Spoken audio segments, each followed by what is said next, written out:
is one of the things that my teacher used to always say is like, really tell the truth, you know. Sometimes telling the truth is hard, you know, and sometimes you have to say, whoa, I didn't quite understand that. And that's one of the things that I started facing here as soon as I started working this.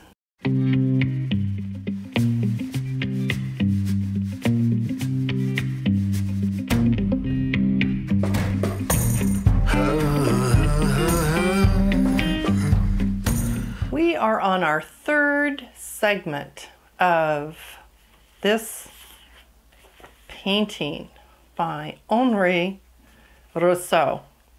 And I selected this again because of the foreground, midground, and foreground. I also just love it, and I love how much color is in it, and I love how dark the tonal values are. So here is, on good paper, more of a photo quality look at this. And I want to draw your attention right now, before I go to drawing more of this, to something that I've noticed with my students, and it's not a total surprise, and it's another reason I picked this, because of the foreground, because of the midground, the foreground, and coming back over the top another midground. So it's scooped out like this. Now that's nothing that most people are thinking about. It also comes around fairly nicely.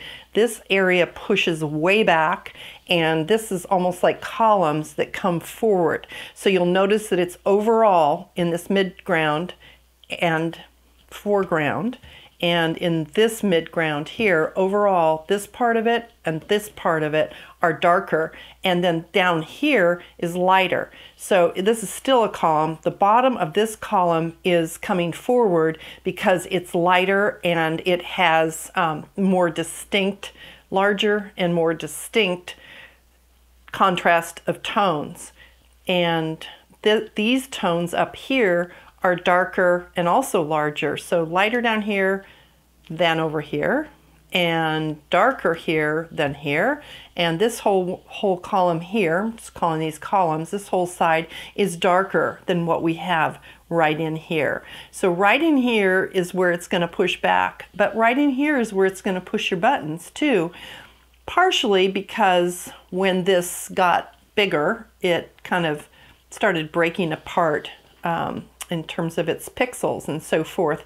But you don't really have to freak out about what's behind these branches here, because what's behind it is sort of a jungle, a bramble. It's also hills and so forth, and it is not specific. It is specific to its ground. It's specific to the placement in this landscape. But in terms of naming these different things that are in here, it's mush. So how do we make mush work for us? Well, mush ends up going back. We always say, oh my gosh, you know, time will cure everything and memories will fade away.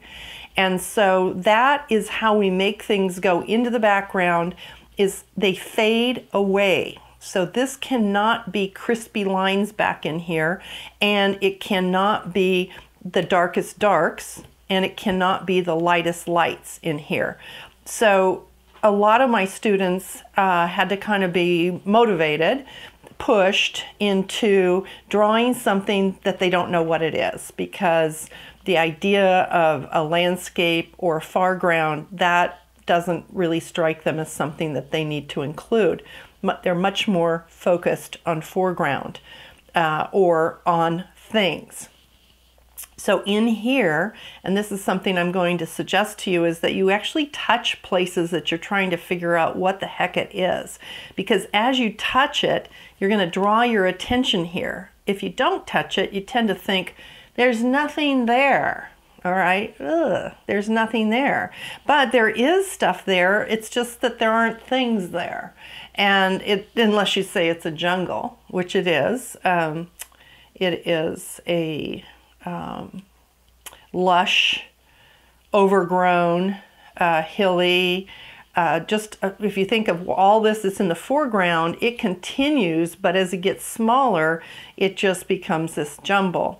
So if you touch the areas that you're really trying to see, then you're going to have an easier time just saying, okay, all right, even though this is weird, I'm going to just kind of try to match these tonal values. So, but before we do that, we get to draw on our tracing. We've traced this and then we've placed this. So I put this here so you could see it better.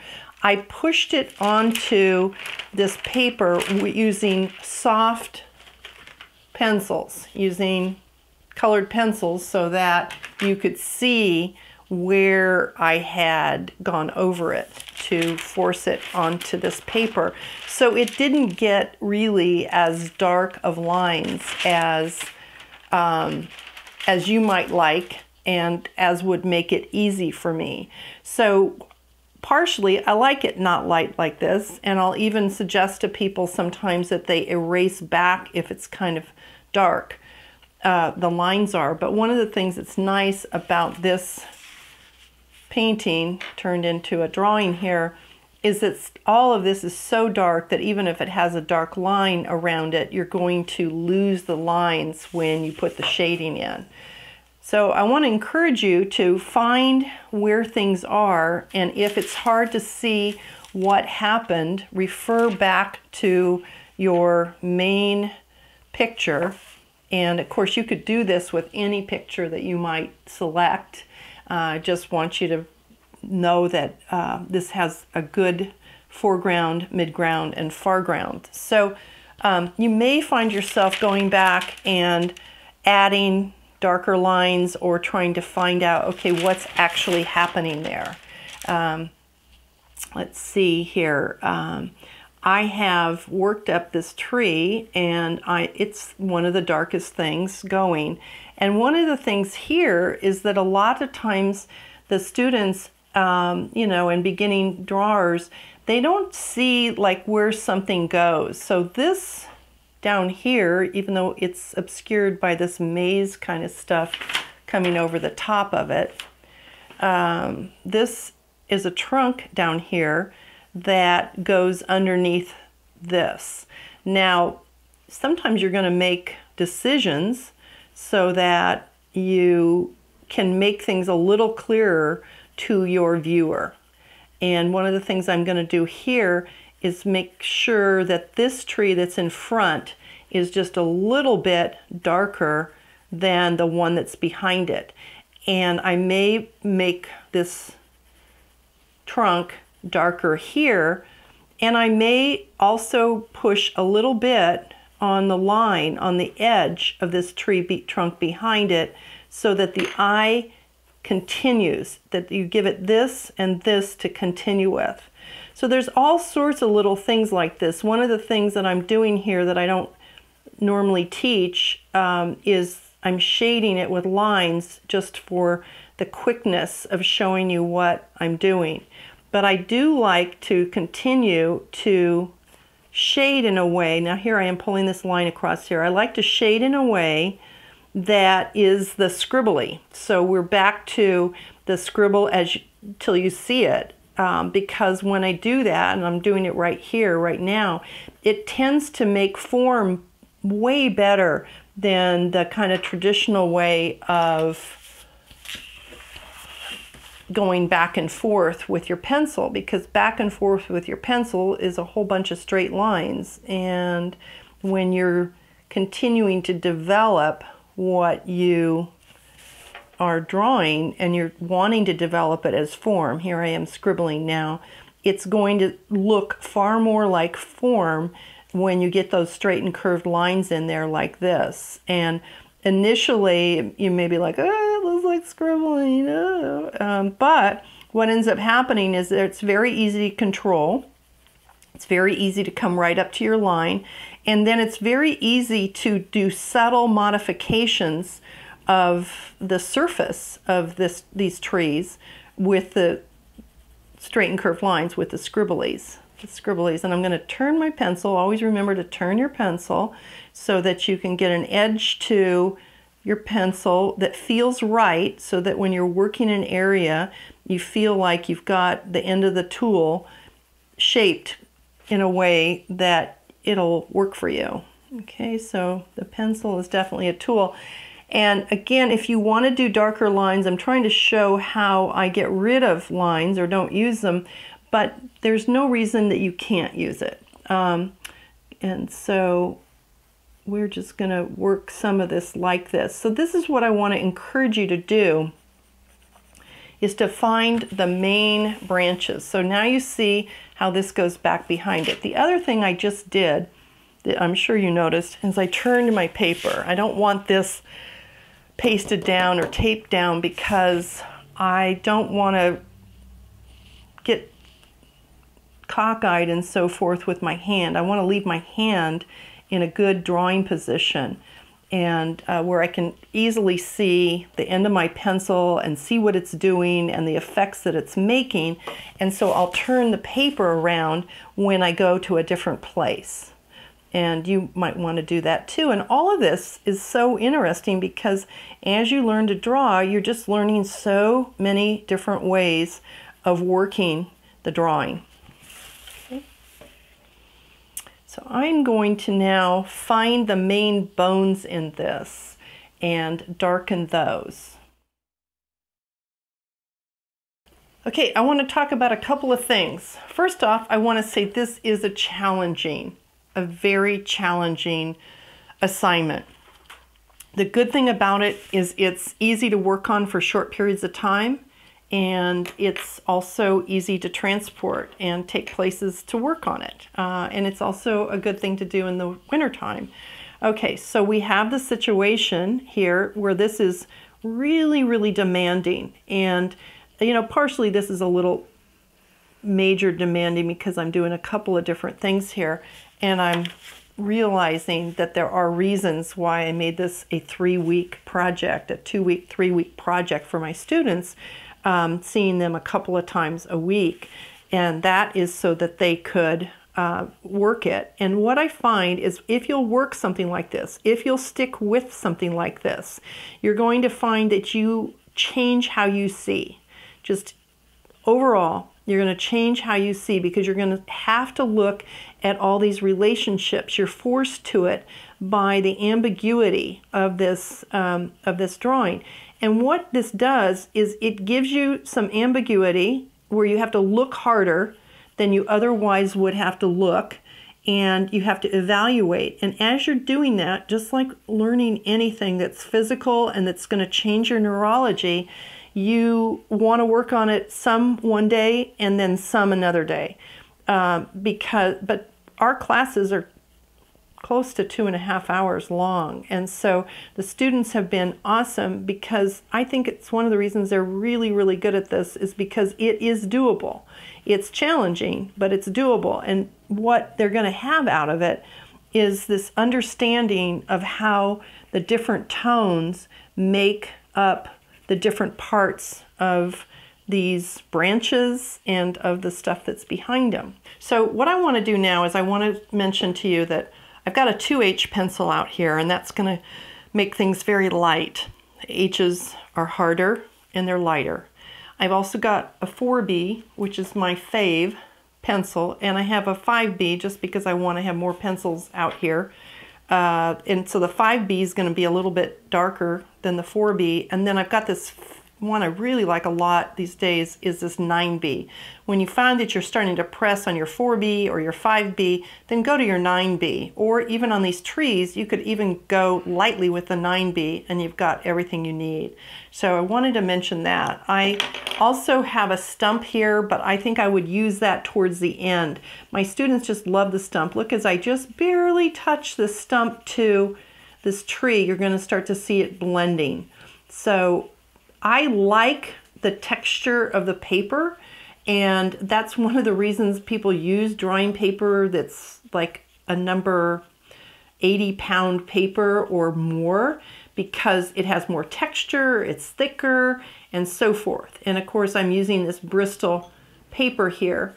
But I just will caution you, if you've only ever been on a piece of copy paper, that one of the things that one of my students is so upset about is all these little tiny white flecks that are in the shaded area that she can't get rid of. And that's because she's always been on really flat, really slick paper, and it's just not in her wheelhouse, vocabulary, aesthetic for this to be so grainy. She's like, it's so grainy.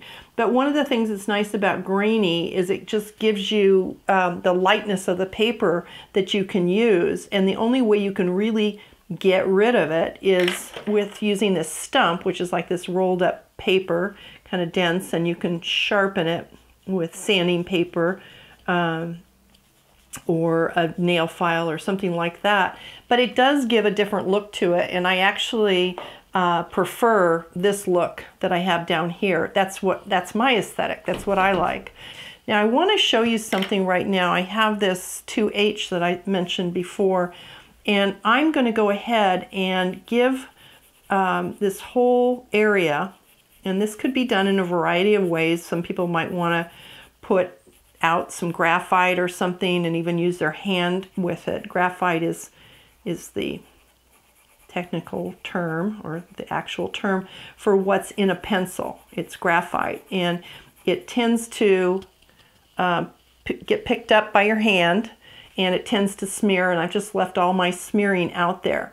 On the smearing factor, it is possible to use a piece of tracing paper, like just a piece of tracing paper that would be comfortable for you to have sitting around. And if you didn't want your hand to get so dirty like that, you can, when I'm working up here and I'm going over with my hand other areas and I'm smearing it, then I can put the tracing paper down and I can still see through the tracing paper, but I'm not smearing areas as long as I'm not moving the tracing paper. Now this might be an area that I could just put up with this fast shading that I'm doing here.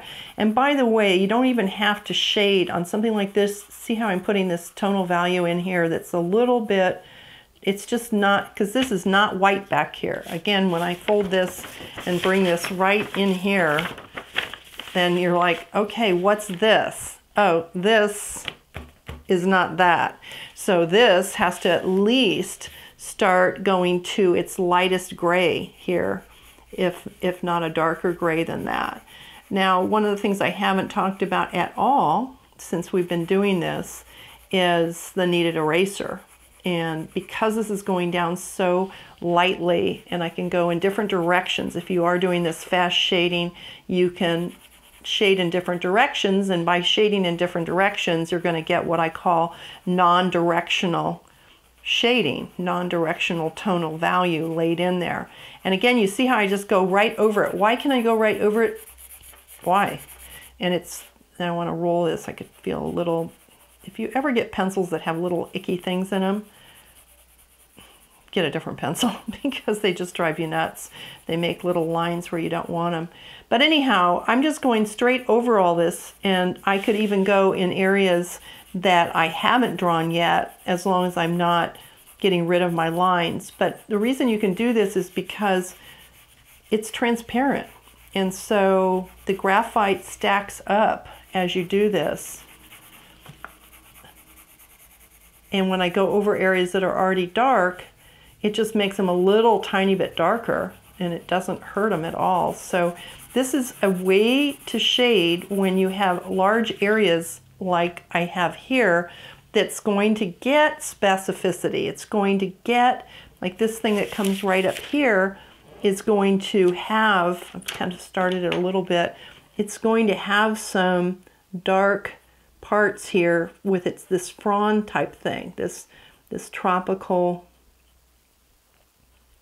plant and what this plant's doing. Now again, it's a little bit pixelated here, and so we don't totally know what's happening.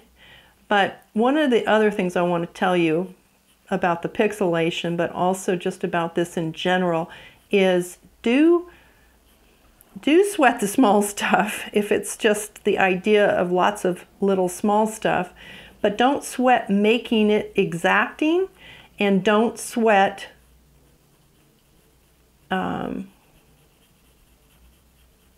getting it exactly right as it was in the in this, because with so much in this, you are going to, now here I'm going to touch it right here.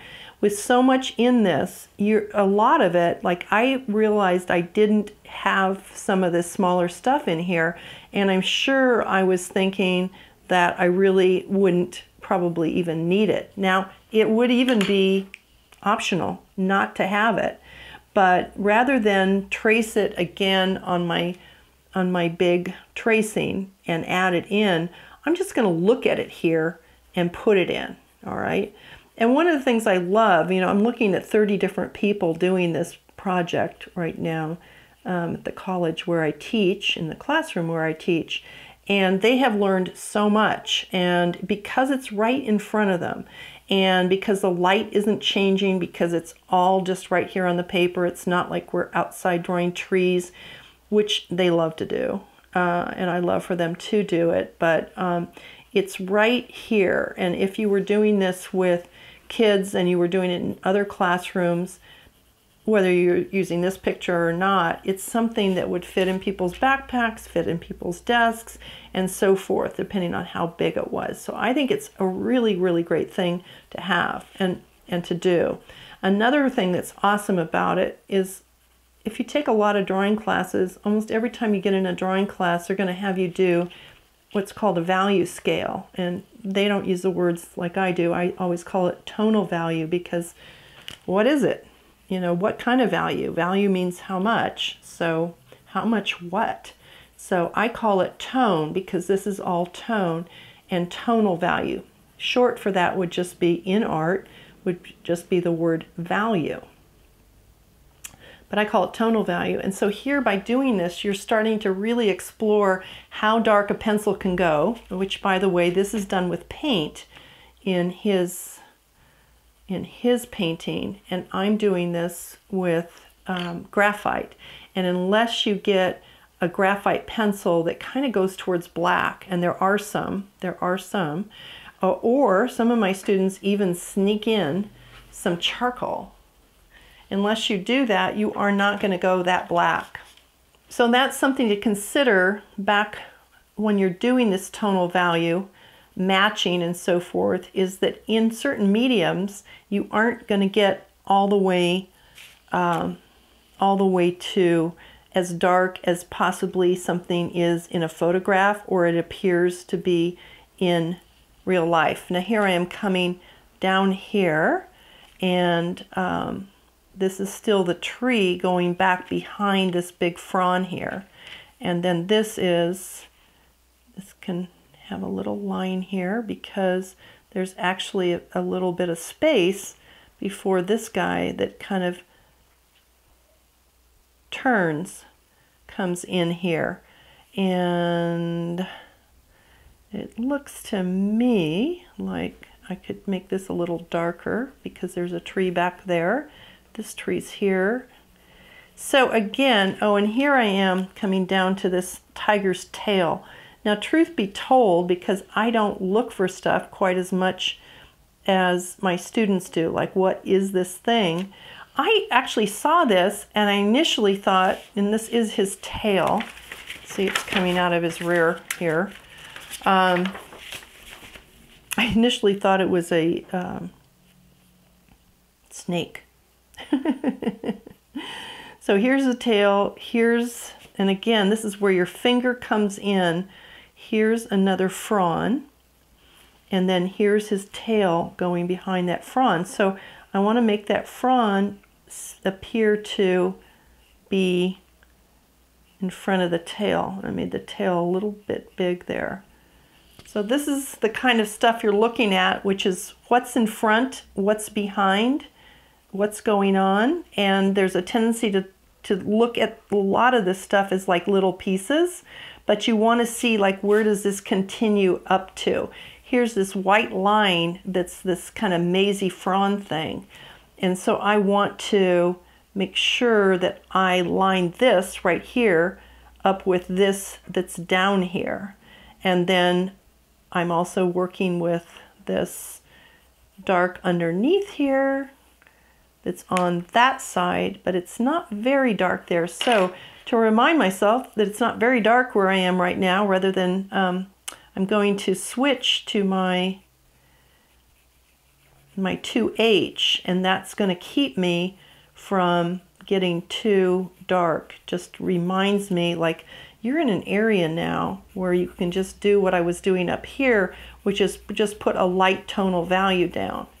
When students first start drawing, despite being shown how to do a value scale, which looks like kind of a ladder usually that has then filled in, I teach it a little differently, but that has filled in different tones that often are made with these different, if there's a program where there's enough money for different materials, you can get easily 12 different pencils that all are different tones, different shades of gray. There's not quite 50 shades of gray, but there are many shades of gray, and so we're using a couple of them here. Now I'm right up here, and I want to really look at this thing and see what's happening with it. This was a place, and I can understand why, that the students had a hard time with it. They haven't really seen fronds like this too much. Depends if they've lived in a Mediterranean kind of climate. Probably the thing that this looks like the most is, oh, I'm back with my 4B, thankfully, because I can make this a little dark here. What this thing looks like the most is maybe, I call it maize. It looks like some kind of grasses, that type of thing, and they're not that familiar with it. One of the things I can do here is kind of draw lightly with this 4B, which is going to make this a little darker than it is, which could be okay. We're trying to match it and to understand what's happening here by matching it. And I want to get the tree back behind it, behind this one. And again, I just can't imagine doing this without my finger on where I'm drawing all the time. I've just got to keep my place, as we might say. And this comes up like that. Oh, it comes up and goes underneath there. So I think it's really important to do that. I can come back and grab my 2H, and then I can use some of this dark that I did. I can actually kind of blend it with the 2H. Now you don't want to press hard or you'll end up putting a groove in your paper. Okay, so you see how I work on this. Now I have a big blank here, and I look at, okay, what's my big blank? And now I'm going to come back in. I see that I have something right here. That's this thing that I can kind of delineate lightly. And then I have this guy here who ends in a point, and I can come in here and make his point.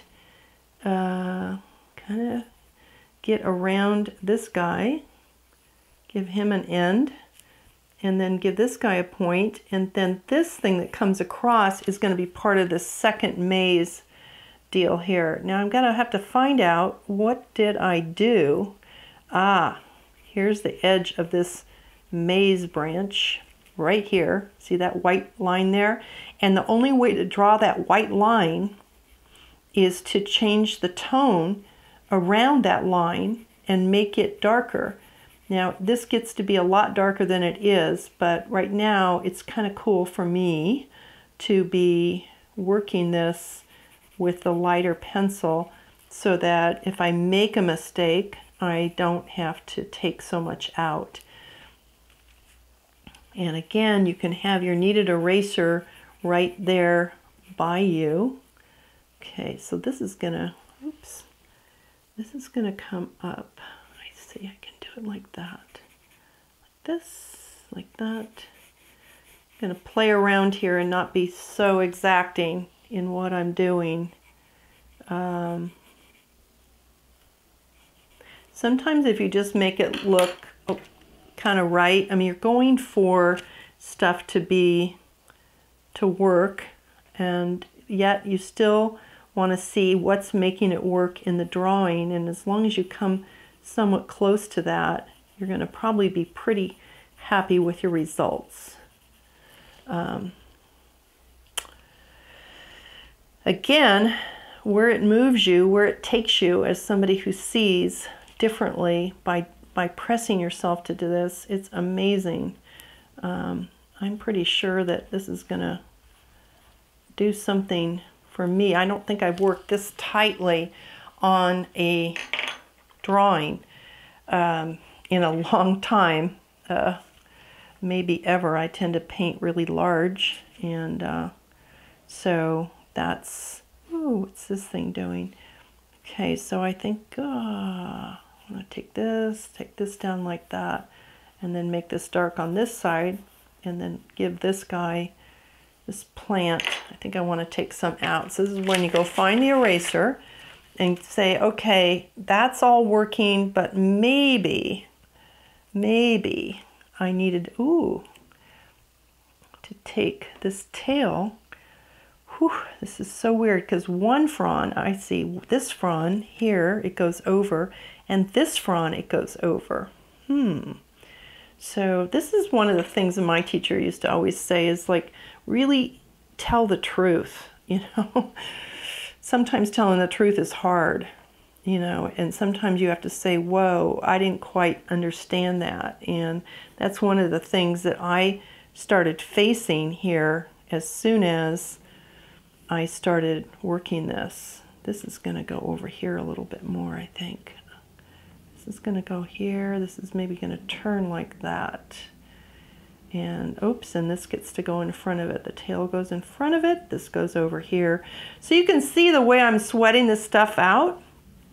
This is not going to be like zip zap fast. And I'm used to. I was always in high school and stuff. I was always making jewelry and so forth. And they said, oh, we're just going to call it a Margaret. You know, that means doing it fast. So I was able to paint fast a lot of times and do this kind of stuff, do other stuff fast. But this is not something that's going to be done quickly. This is going to be something, I'm taking the eraser now, this is going to be something that's done in a considered way, but it's totally worth it. Totally worth it. And then what's fun is my students just really want to do something, the ones that are finishing up, they want to go find something else to draw that they select. And they're going to have other criteria for it, for what is actually happening and what they want to do in their next one. But after doing this, sky's the limit. There's so much that they can do. So they not only can copy with the trace in place, but they can actually, they're actually going to be able to really copy things that have backgrounds, and I don't know that they're that excited. They're not as excited as I am about backgrounds.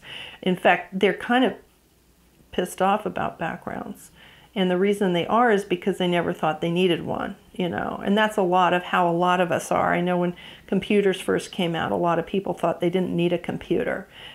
Certainly when colored TVs came out, people thought, oh, we don't need a color TV. And then before you knew it, everybody had a color TV. So I asked them about backgrounds. Have they ever seen a movie that didn't have a background? And I think that there are some, maybe. There was something years and years ago where two people were sitting in a restaurant. So some movies might have backgrounds that aren't as prevalent as other backgrounds. Let's see, here I am going across here. I'm going to have to open up my fold. Anyhow, this is so much about backgrounds. And what I would be doing here is continuing to open up my cheat sheet here. All my information is right here, all right, and fold it over. And so now one of the things I can see is that all of this continues, and I've started up here, I've come down here, worked a hard part here, and now I need to go over here and do it. And you know what this reminds me of? Maybe it already has reminded you of this, and that is it reminds me of doing a puzzle. You know, like I'm going to work here, and then I'm going to work over here. Oh, I want to do the house. Okay, I'm going to, you know, maybe you're working a puzzle with other people. I'm going to do the house.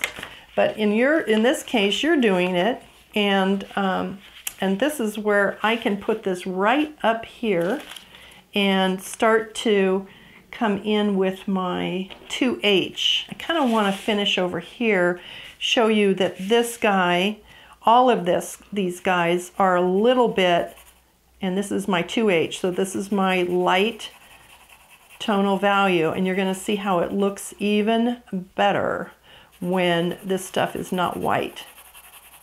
And then if there's some place it seems like it's a little bit lighter than I have it, or I want it to seem a little bit lighter than I have it, then I can come in with my kneaded eraser. And so I'm going to do that again here in a second. But don't want to leave this white. Now sometimes another reason not to leave something the tonal value that it isn't is because it'll be distracting in your piece.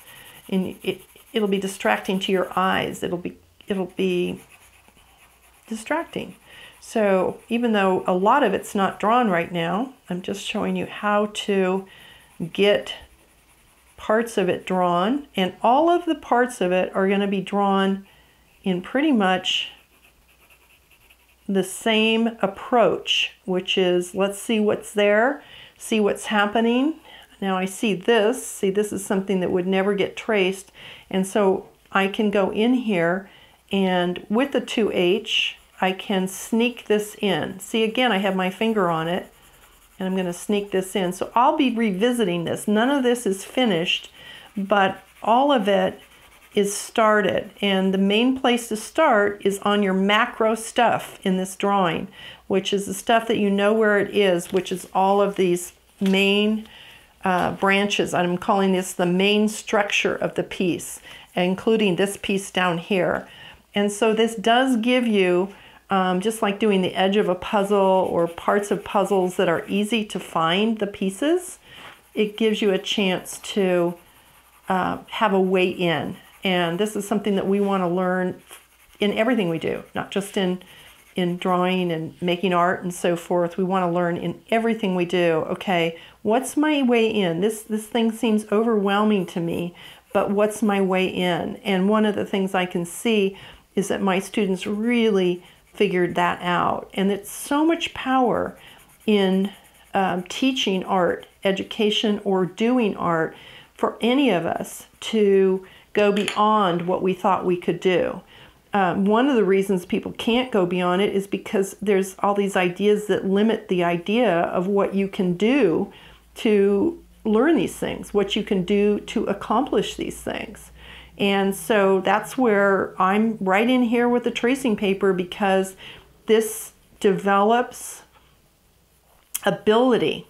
And that's what we want, is we want to develop ability as we're having a wonderful time also just making, because this stuff makes you happy. And the only reason it wouldn't make you happy is if you got on your case and said, oh my gosh, I'm not good enough, or I can't do this, or I can't do that.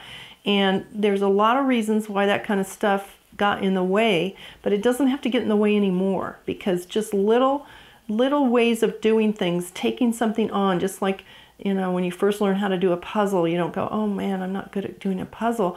Even though I'm not that good at doing a puzzle, but if you're determined to do a puzzle, and it is, it's just, I guess maybe because I draw, the puzzles are a little less interesting to me, because I'd rather draw. But it's nice to do puzzles with other people, and it's nice to, sometimes you can't even see in a puzzle where this piece is. You just, maybe you've looked at it so many times and you think it goes one place, but it really goes another place.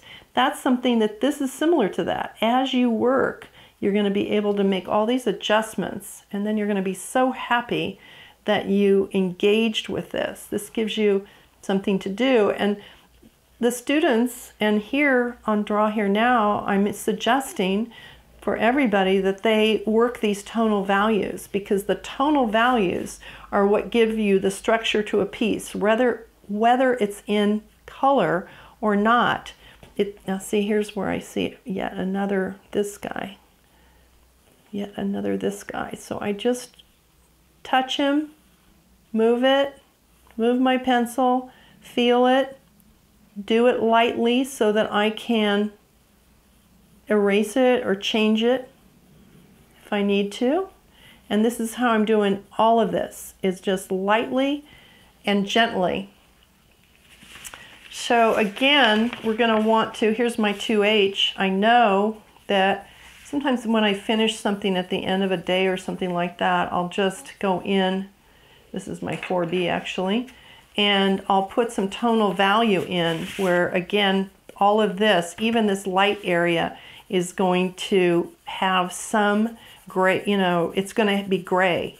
Anything that's this far away, again, like I said, in the foreground, it's usually gray. That's one of the reasons, or faded out. It's one of the reasons it's hard to do a sunset sometimes without a really good landscape right in front of it, or something else obliterating some of it. But do you see how this is going to help? And you think, oh my gosh, I've got so far to go. And before you know it, you're just cooking. Now, if you do some of this and you lose where your lines are, you can always come back and back up your lines.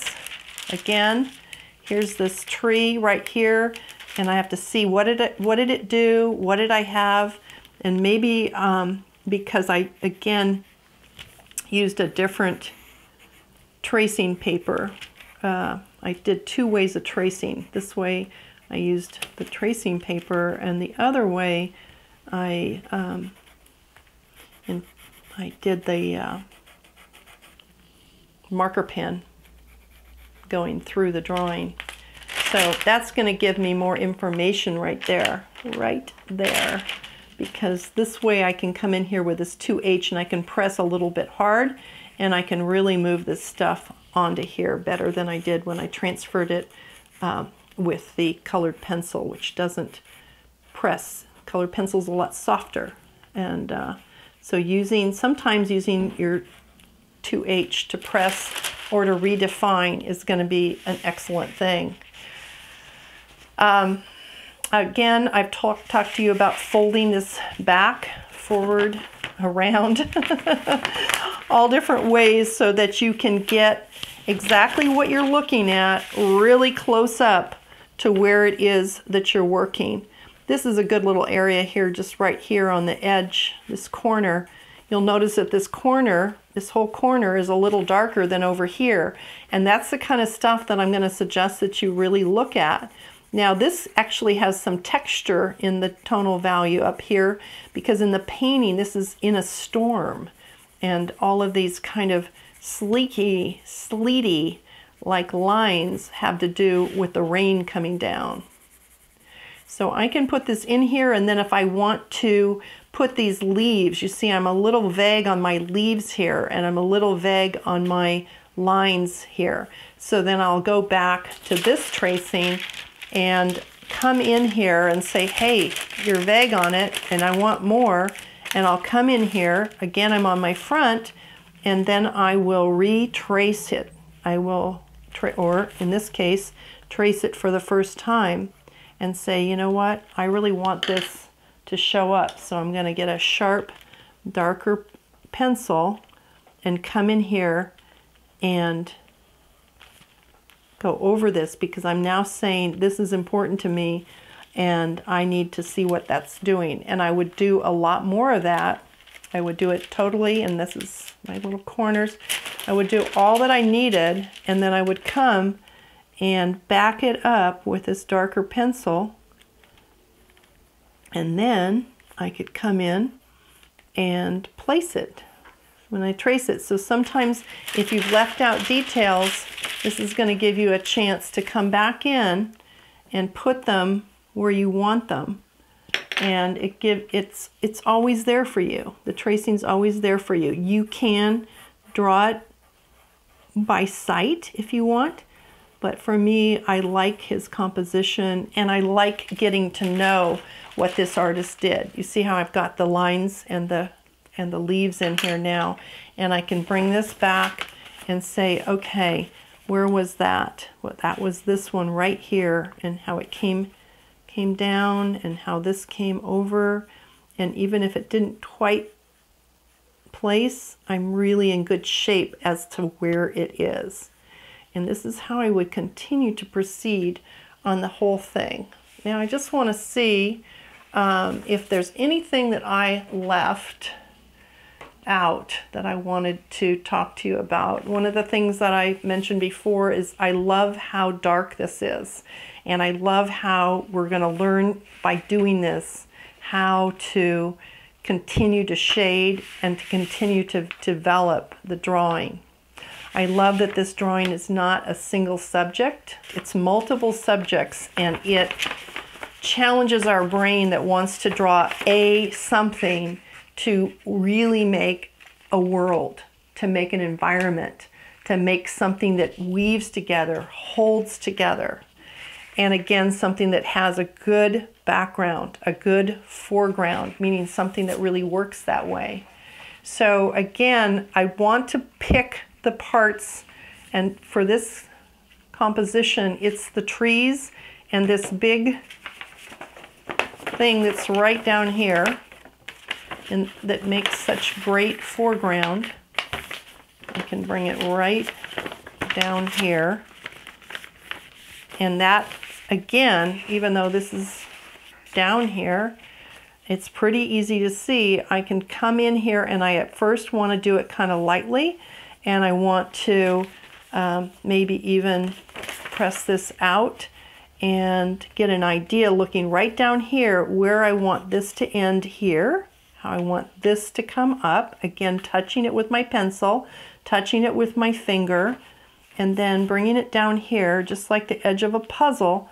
I can see where, just right here, where this is going to end and how this is going to have a little dip up there. There it is, little dip up there, then a little dip out, and now I'm understanding my, this can go a little further, I'm understanding my tracing by also double checking it with my eyes as to how this goes, and maybe even changing it just a tiny bit. I know there's nobody's drawing in the whole room of 30 people, nobody's looks the same, and everybody, even people that have really tough time drawing, they haven't really done much drawing at all, everybody's able to make a really good attempt at it, and everybody's able to finish it because it kind of asks you to finish it. It's one of those awesome artworks that makes you want to engage with it and to be successful, and then it's a kind of a winner thing where people feel like, wow, I was able to do that. I was able to do that, and look at everything I learned while I was doing that. So we want to look a little bit deeper here. That's what I'm doing right here, right now, and just start to play around with this. Also with these guys, all of these guys down here, you don't want to just be like, that's a line. You want to feel where these guys start. And again, I can just pull this right down here and say, this guy starts right here, this guy starts right here, this guy starts right here, right here, right here, right here. And you can do that also with these stripes. You don't want to be thinking stripes, or then that's what I get, light, dark, light, dark, light, dark, and it's all exactly the same. But you can, just like the puzzle, you can see what is down here at the bottom and where this stuff starts, where it's darker, how this comes together, because the whole piece is based on very subtle nuances and changes. Everything's changing all the time. Things are repeated, but they're not repeated exactly the same way. So again, I'm going to come up with this, and then I'm going to bend it and let it come over here. And then with this, I'm going to come off to the side. I'm going to bend it. I'm going to come back this way. I'm going to let it pump kind of up, and over and then drift over here. With this one, I'm going to come up and then a little bit to the right and a little bit more to the right, and then it curves up, and I'm going to have to check it with my drawing because it comes right up to the tiger.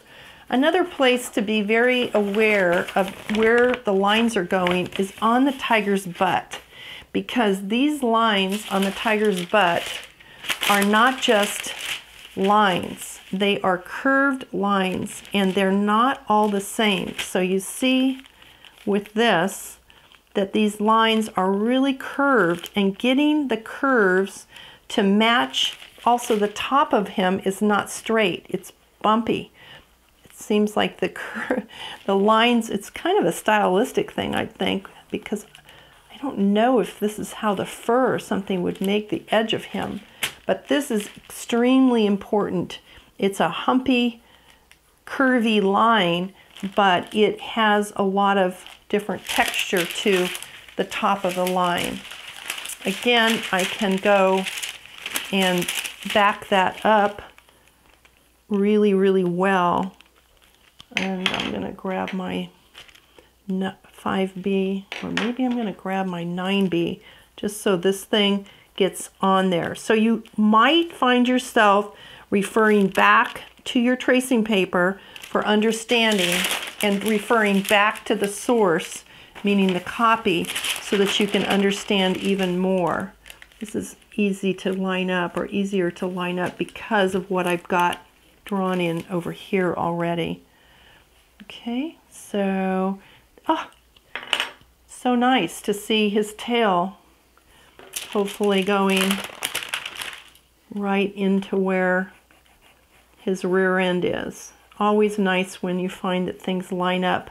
And I might even be pressing a little bit harder. Again, I switched off to my 2H because that is going to press this 9B graphite that I have on the back of my tracing paper. It's going to press it right down onto the paper. Or at least, ooh, I don't think I went over that again. Back to the drawing board with the 9B. And here we go. Yep, I can see by the lack of shine on the back that I didn't have the lines backed up. And now I'm going to go and place it there again. And then I'm going to get the lines backed up. So this art is not hard. Art is not tedious. Art is fun. And yet it is demanding, and anything that keeps your interest is going to have some demand to it, while at the same time you're using your hands and your eyes, and you're getting movement. And that way you're starting to see what you might call detail, and I would call specificity, in ways that you've never seen them before. Additionally, you're learning to work, as my art teacher would say, from the general, and that's the structure, to the specific. So not so much thinking about details as thinking about the whole and how you're going to accomplish that. Enjoy doing this, and when you get it done, use your tracing paper to go again if you want, and then bring in color any way you want to do it. It'll be so much fun for you to play with this image over and over until you feel like moving on to another image. So again, whether it's upside down or right side up or any way whatsoever, this is something that can give you hours of concentration, let you absolutely lose yourself in the process, and gain so much more intimacy with another thing in a way that you never imagined.